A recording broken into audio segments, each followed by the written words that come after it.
राक्षस का अंत।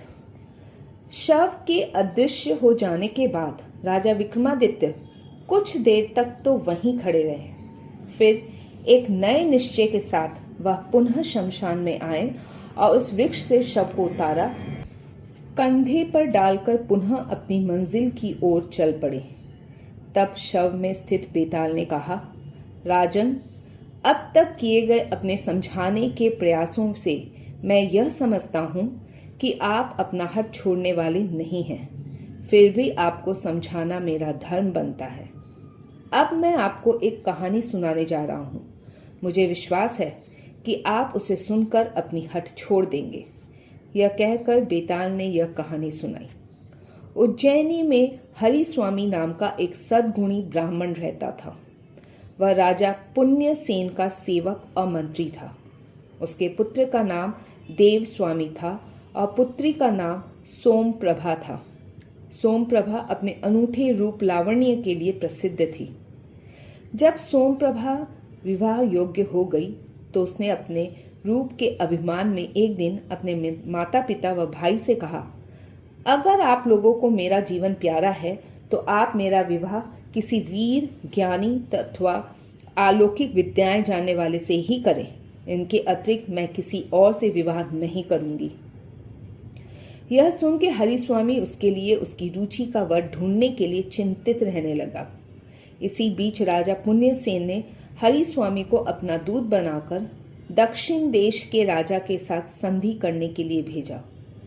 क्योंकि वह युद्ध के लिए तैयार हो रहा था, जब वहां जाकर उसने अपना काम पूरा कर लिया तब उसके पास एक श्रेष्ठ ब्राह्मण युवक आया। उसने हरिस्वामी की कन्या की रूप संप्रदा की बात सुन रखी थी। उसने हरिस्वामी से उसकी कन्या का हाथ मांगा तो हरिस्वामी बोला, मेरी कन्या पति के रूप में या तो अलौकिक विद्याएं जानने वाले को या ज्ञानी को अथवा वीर को ही स्वीकार करना चाहती है, किसी और को नहीं। अतः बताइए कि आप इनमें से कौन हैं? यह सुनकर ब्राह्मण युवक बोला, श्रीमान, मैं अलौकिक विद्याएं जानता हूँ। तब हरिस्वामी ने उसे अपनी विद्या का चमत्कार दिखाने को कहा। इस पर अलौकिक विद्याएं जानने वाले उस युवक ने अपनी विद्या के प्रभाव से एक आकाशगामी रथ तैयार कर दिया और बातों ही बातों में माया के यंत्रों वाले उस रथ पर बिठा के हरिस्वामी को स्वर्ग आदि लोक दिखा लाया। इससे हरिस्वामी संतुष्ट हो गया। फिर वह हरिस्वामी को दक्षिण के राजा की उस सेना के पास लौटा लाया जहां वह अपने काम से आया था। तत्पश्चात हरिस्वामी ने अलौकिक विद्या जानने वाले युवक को अपनी कन्या ब्याहने का वचन दिया और 7वें दिन विवाह की तिथि निश्चित कर दी। इसी समय उज्जैनी में एक दूसरे ब्राह्मण युवक ने हरिस्वामी के पुत्र देवस्वामी के पास आकर उसकी बहन से विवाह की याचना की। देवस्वामी ने जब उसे यह बताया कि मेरी बहन ज्ञानी, अलौकिक विद्याएं जानने वाली या वीर के अतिरिक्त किसी और को पति रूप नहीं चाहती, तब उस ब्राह्मण युवक ने अपने को वीर बताया और अपने अस्त्र शस्त्रों का कौशल दिखाया। तब देवस्वामी ने उससे अपनी बहन का विवाह करने का निश्चय कर लिया और अपने माता को बताए बिना ज्योतिषियों के कहने के अनुसार उसने भी 7वें दिन विवाह का मुहूर्त निश्चित कर दिया। इसी प्रकार हरिस्वामी की पत्नी से भी किसी तीसरे ने आकर अलग से इसकी कन्या से विवाह की याचना की। तब उसने कहा, मेरी कन्या ज्ञानी, वीर अथवा अलौकिक विद्याएं जानने वाली को ही अपना पति बनाना चाहती है। वह युवक बोला, माँ, मैं ज्ञानी हूँ। यह सुन के हरिस्वामी की पत्नी ने उस युवक से भूत भविष्य की बातें पूछी तो उसने सही सही बता दी। फिर उसने भी 7वें दिन उसके साथ अपनी कन्या का विवाह करने देने का वचन दे दिया। अगले दिन हरिस्वामी घर लौट आया। उसने अपनी पत्नी और पुत्र को बताया कि वह सोमप्रभा के लिए अलौकिक विद्याएं जानने वाले एक युवक से विवाह निश्चित कराया है। उन दोनों ने भी उसे अलग अलग बताया कि उन्होंने क्या किया है। तब वह एक साथ 3 बारातें बुलाने के कारण चिंता में पड़ गए। फिर 7वें दिन विवाह की निश्चित तिथि को ज्ञानी, वीर और अलौकिक विद्याएं जानने वाले ये तीनों ही वर हरिस्वामी के घर पहुंचे। इसी बीच एक विचित्र घटना घट गई।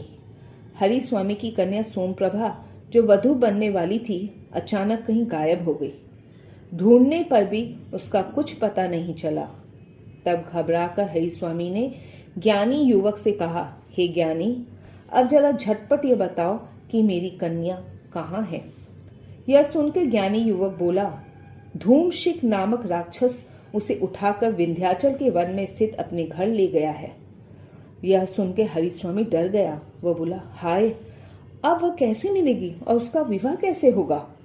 यह सुनते ही अलौकिक विद्याएं जानने वाले युवक ने कहा, आप चिंता न करें, ज्ञानी के कहने के अनुसार वह जहाँ ले जाई गई है, मैं आपको अभी वहां ले चलता हूँ।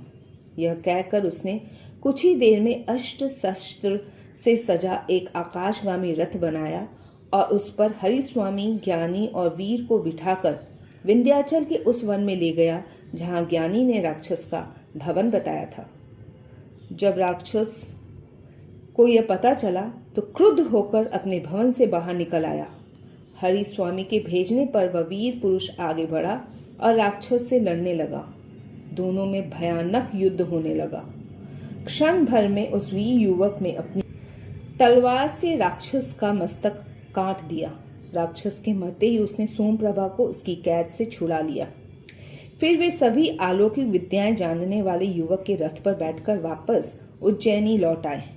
हरिस्वामी के घर पहुंचकर सोमप्रभा से विवाह करने के लिए ज्ञानी, वीर और अलौकिक विद्याएं जानने वाले तीनों युवकों में झगड़ा होने लगा। ज्ञानी ने कहा, अगर मैं नहीं बताता कि सोमप्रभा राक्षस की कैद में है तो वह कहाँ मिलती, इसलिए उसका विवाह मुझसे होना चाहिए। अलौकिक विद्याएं जानने वाला बोला, यदि मैं आकाशगामी रथ नहीं बनाता तो देवताओं की तरह पल भर में आना जाना कैसे हो पाता, इसलिए यह कन्या मुझे मिलनी चाहिए। वीर ने कहा, यदि मैंने युद्ध में राक्षस को न मारा होता तो आप लोगों के प्रयत्न करने पर भी इसे कन्या को कैसे ले आया जा सकता, इसलिए यह कन्या मुझे मिलनी चाहिए। यह कहानी सुना के बेताल बोला, राजन, अब आप बताएं कि वह कन्या किससे मिलनी चाहिए। यदि जानते हुए भी आपने नहीं बताया तो आपका सिर फट जाएगा। आखिर राजा विक्रमादित्य को अपना मौन तोड़ना पड़ा। वे बोल पड़े, बेताल, वह कन्या उस वीर युवक को मिलनी चाहिए, क्योंकि उसने अपने प्राणों की बाजी लगाकर बाहुबल से उस भयानक राक्षस को मारकर उसकी कैद से उस कन्या को छुड़ाया था। विधाता ने ज्ञानी और अलौकिक विद्याएं जानने वाले को तो उसका काम करने के लिए बनाया था। गणक और शिल्पी क्या दूसरों का काम करने के साधन नहीं बनते। बेताल बोला, आपने बिल्कुल सही कहा राजन, पर अब शव सहित मैं जा रहा हूं, अगर पकड़ सके तो पकड़ ले।